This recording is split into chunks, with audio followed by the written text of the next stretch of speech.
ठीक है बच्चों, अब ये नोट नंबर 1 देख लो, ये कुछ नहीं लिखा है। नोट नंबर 1 देख लो। नोट नंबर 1 में क्या है कि सबसे पहला कंडीशन क्या है, if planes P1 and P2 are parallel and distinct. अगर कोई भी दो प्लेन, अच्छा ठीक है, उससे भी पहले अगर दो प्लेन्स हैं तो दो प्लेन्स के बीच में क्या क्या पॉसिबिलिटीज़ हो सकते हैं। या तो वो देखो ऐसे करके दो प्लेन्स क्या हो जाए, आपस में पैरेलल एंड डिस्टिंक्ट हो जाए, ये फर्स्ट पॉसिबिलिटी।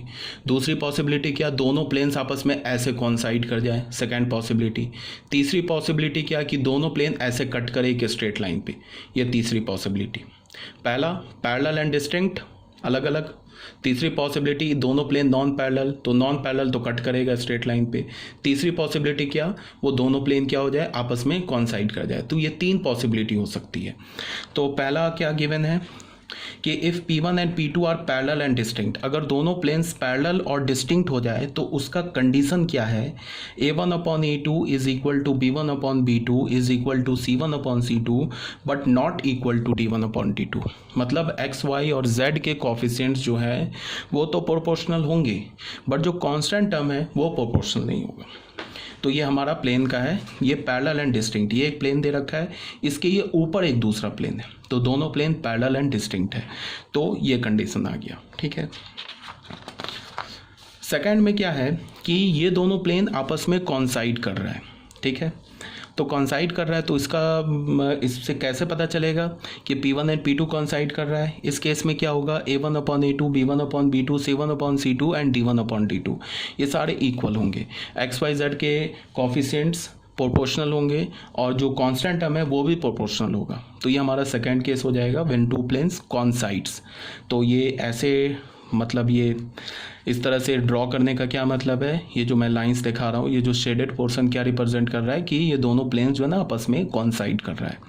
थर्ड पॉसिबिलिटी क्या है, if all the three planes. अच्छा, अब तीन प्लेन पर आ जाओ। दो प्लेन में तो मैंने बता दिया कि दो प्लेन या तो क्या होगा, या तो दो प्लेन आपस में कट करेगा, या तो दो प्लेन पैरेलल एंड डिस्टिंक्ट होगा, या तो दो प्लेन कॉन्साइड करेगा। तो कट करेगा तो क्या होगा, कट करेगा तो A1/A2, ये जो दो कंडीशन बताया ना मैंने, ये दो कंडीशन, ये कंडीशन और ये जो कंडीशन बताया, ये दोनों कंडीशन नहीं होगा। मतलब A1/A2 is not equal to B1/B2 आ जाए तो फिर क्या हो जाएगा, दोनों प्लेन्स आपस में कट करेगा एक स्ट्रेट लाइन पे। अगर A1/A2 B1/B2 और C1/C2 इक्वल आ जाए but not equal to D1/D2 हो जाए तो दोनों प्लेन्स क्या होंगे, पैरेलल एंड डिस्टिंक्ट। और A1/A2 B1/B2 C1/C2 और D1/D2 ये दोनों इक्वल हो जाए, ये सारे इक्वल हो जाए तो क्या होगा, कॉन्साइड होगा। और अगर A1/A2 not equal to B1/B2 मिल गया, या तो मैं ऐसे बोल लो A1/A2 B1/B2 इक्वल मिल गया but not equal to C1/C2 मिला, तो दोनों प्लेन्स क्या होगा, आपस में इंटरसेक्ट करेगा। ये तो दो प्लेन्स में क्या क्या कंडीशंस हो सकते हैं ये मैंने बता दिया। अब आ जाओ तीन प्लेन पर। तो बच्चों ध्यान से सुनो इसको, अगर तीन प्लेन होगा तो दो प्लेन ऐसे क्या क्या पॉसिबिलिटी पहले मैं डिस्कस कर रहा हूँ। ऐसे होगा कि दो प्लेन्स आपस में पैरेलल हो जाए, कोई भी तीन प्लेन अगर गिवन है तो तीन प्लेन में दो प्लेन पैरेलल हो जाए और तीसरा प्लेन भी उसके पैरेलल हो जाए, पहली पॉसिबिलिटी। मतलब तीनों प्लेन्स पैरेलल एंड डिस्टिंक्ट हो जाए, फर्स्ट केस। या तो तीनों प्लेन आपस में कॉन्साइड कर जाए, पहला प्लेन दूसरा प्लेन और ये तीसरा प्लेन कॉन्साइड कर जाए, ये सेकेंड प्रॉपर्टी, ये पॉसिबिलिटी। थर्ड पॉसिबिलिटी क्या होगी कि तीन प्लेन्स है ना, तो दो प्लेन तो पैरेलल एंड डिस्टिंक्ट हो जाए और तीसरा प्लेन इसको ऐसे कट कर दे, ये तीसरी पॉसिबिलिटी। चौथी पॉसिबिलिटी क्या होगी कि दो प्लेन कॉन्साइड कर जाए, तीसरा प्लेन कट कर जाए। ये पांचवी पॉसिबिलिटी क्या हो गया कि तीनों प्लेन कॉन्साइड कर जाए, पहला भी प्लेन ऐसे, दूसरा भी प्लेन ऐसे, तीसरा प्लेन, ये तीनों कॉन्साइड कर जाए। तो ये पॉसिबिलिटी, मतलब क्या मैंने बोला कि फर्स्ट पॉसिबिलिटी क्या होगी, अगर हमारे पास तीन प्लेन्स होंगे तो तीनों प्लेन्स आपस में पैरेलल एंड डिस्टिंक्ट हो जाए, या तीन में से कोई भी दो पैरेलल हो जाए और एक कट कर जाए। मतलब एक जो होगा उन दो पैरेलल्स के नॉन पैरेलल हो जाए, दो पैरेलल्स प्लेन के नॉन पैरेलल हो जाए। तीसरी पॉसिबिलिटी क्या बताया कि दो प्लेन्स कॉन्साइड कर जाए और तीसरा प्लेन कट कर जाए। चौथी पॉसिबिलिटी क्या बताया, चारों प्लेन आपस में क्या हो जाए, कॉन्साइड कर जाए। पांचवी पॉसिबिलिटी क्या होगी, पांचवी पॉसिबिलिटी ये होगी कि ऐसे दो प्लेन आपस में कट करें मतलब तीनों नॉन पैरेलल हो, दो प्लेन ऐसे कट करे लाइन पे और तीसरा प्लेन क्या हो उसको ऐसे कट कर दे लाइन पे। मतलब देखो बच्चे, ऐसे करके दो प्लेन ने कट कर दिया ऐसे करके, ठीक है, एक लाइन पर, और तीसरा प्लेन ऐसे लाइन पर कट करे, तो तीनों प्लेन के लिए एक ही पॉइंट ऑफ इंटरसेक्शन होगा।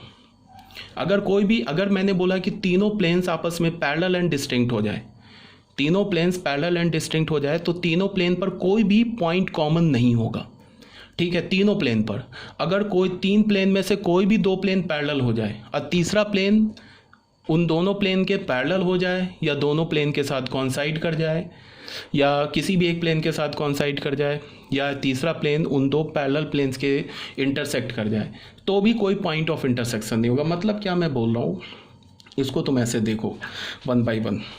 If all the three plane represented by equation 1 and 2 and 3 are parallel and distinct हो जाए, तो ये क्या होगा, अगर पैरेलल एंड डिस्टिंक्ट हुआ तो ये वाली केस हो जाएगी, delta is equal to delta 1 is equal to delta 2 is equal to delta 3 is equal to 0। कैसे हो रहा है वो अभी मैं प्रूफ कर रहा हूँ। पहली बात क्या बोल रहा हूँ कि अगर तीनों प्लेन्स पैरेलल एंड डिस्टिंक्ट हो जाए तो क्या पॉसिबिलिटी बनेगी, ये पॉसिबिलिटी आ जाएगी। And the system of is inconsistent and having no solution. System क्या हो जाएगा, इनकंसिस्टेंट होगा और कोई सॉल्यूशन नहीं होगा। तुम यहाँ पे बिल्कुल कॉमन सेंस से सोचो, अगर तीनों प्लेन पैरेलल एंड डिस्टिंक्ट हो जाए तो एक भी पॉइंट तीनों प्लेन पे कॉमन नहीं होगा, कोई दो ही पैरेलल हो जाए ना, तीसरा मान लो उस दो पैरेलल के किसी भी एक प्लेन के साथ कॉन्साइड कर जाए तो भी कोई पॉइंट कॉमन नहीं होगा। अगर तीनों पैरेलल एंड डिस्टिंक्ट हो जाए या कोई भी दो पैरेलल एंड डिस्टिंक्ट हो जाए, अब तीसरा प्लेन चाहे कुछ भी होता रहे, दो पैरेलल एंड डिस्टिंक्ट के साथ किसी एक प्लेन के साथ कॉन्साइड कर जाए या दोनों प्लेन को कट कर दे तो भी कोई पॉइंट कॉमन नहीं होगा। तो यहाँ पे हमने क्या डिस्कस कर रहे हैं कि अगर तीनों प्लेन्स पैरेलल एंड डिस्टिंक्ट हो जाए तो ये सारे डेल्टा 0 हो जाएगा और सिस्टम क्या होगा, इनकंसिस्टेंट होगा, नो सॉल्यूशन होगा। क्यों होगा वो बताया जा रहा है। देखो ये पहला प्लेन और दूसरा प्लेन अगर पैरेलल है तो उसका ये कंडीशन है, ठीक है, पैरेलल एंड डिस्टिंक्ट है तो ये कंडीशन है। पहला प्लेन और तीसरा प्लेन भी पैरेलल एंड डिस्टिंक्ट है तो ये कंडीशन है। दूसरा प्लेन और तीसरा प्लेन पैरेलल एंड डिस्टिंक्ट है तो ये कंडीशन है। ये मैंने डायग्राम से समझाया है कि P1 P2 P3 तीनों पैरेलल एंड डिस्टिंक्ट है। तो अगर ये पॉसिबिलिटी है तो क्या होगा, ये देखो डेल्टा हमने क्या लिया है, A1 B1 C1 A2 B2 C2। इसमें क्या है, ध्यान से देखो कि मैंने क्या बताया है, यहाँ से तुम देखो, इसमें A1 upon A2 B1 upon B2 and C1 upon C2 ये जो है ये प्रोपोर्शनल है ना यहाँ से यहाँ तक। तो इसका क्या मतलब हो गया कि इसके जो डेल्टा के फर्स्ट दो रोज़ हैं वो क्या हो गए, प्रोपोर्शनल हो गए। तो फर्स्ट दो रोज़ प्रोपोर्शनल हो गए तो डेल्टा का वैल्यू 0। अब डेल्टा 1 आ जाओ, डेल्टा 1 में क्या है कि B1 C1 B2 C2 B3 C3, B1 B2 C1 C2, यहाँ ध्यान से देखो B1 B2, ध्यान से देखो इसको, B1 upon B2 is equal to C1 upon C2। और यहाँ से देखो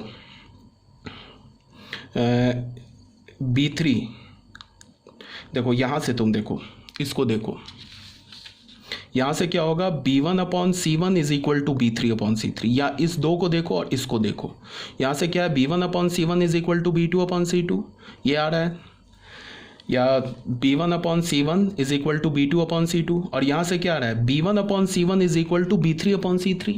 तो इस दो से हमें क्या मिला, B1 upon C1 is equal to B2 upon C2 is equal to B3 upon C3। देखो नहीं समझ रहे हो, यहाँ से देखो ये क्या है, यहाँ से देखो, यहाँ से क्या हमें मिला, B1 upon C1 is equal to B2 upon C2। यहाँ से हमें क्या मिला, इस दो से B1 upon C1 is equal to B3 upon C3। तो यहाँ से हमें इस दो से क्या मिला, B1 upon C1 is equal to B2 upon C2 is equal to B3 upon C3।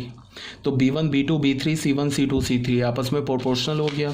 जब ये प्रोपोर्शनल हो गया तो फिर क्या होगा, देख लो डेल्टा 1 0। क्यों, बिकॉज पहले दो कॉलम क्या हो गया, आपस में प्रोपोर्शनल हो गए, तो डेल्टा 1 भी 0 हो गया, ठीक है।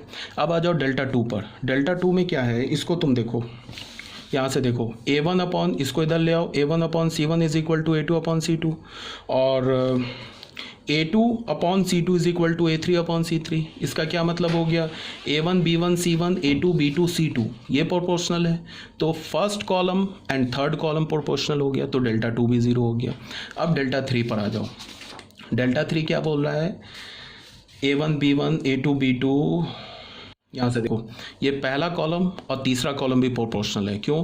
Because A1 upon B1 is equal to A2 upon B2। देख लो A1 अपॉन, यहाँ से आ जाओ, A1 upon B1 is equal to A2 upon B2 और A1 upon B1 is equal to A3 upon B3। तो हमें यहाँ से क्या पता चला? A1 B1 C1 A2 B2 A2 A3 B3 C3। A1 B1 C1 A1 B1 C1, चलो यहाँ से देख लो A1 B1 A1 A2 A3, ठीक है। A1 upon B1 is equal to क्या मिला हमें? A2 upon B2। और यहाँ से हमें क्या मिला? A1 upon A3 is equal to A3 upon B3। तो हमें क्या मिला? A1 A2 A3 B1 B2 B3। और यहाँ से देख लो A2 upon A3 is equal to B2 A3 upon B3। यहाँ से क्या मिल रहा हमें? देखो यहाँ से क्या मिल रहा है? A1 अपॉन B1, यहाँ से देखो is equal to A2 upon B2।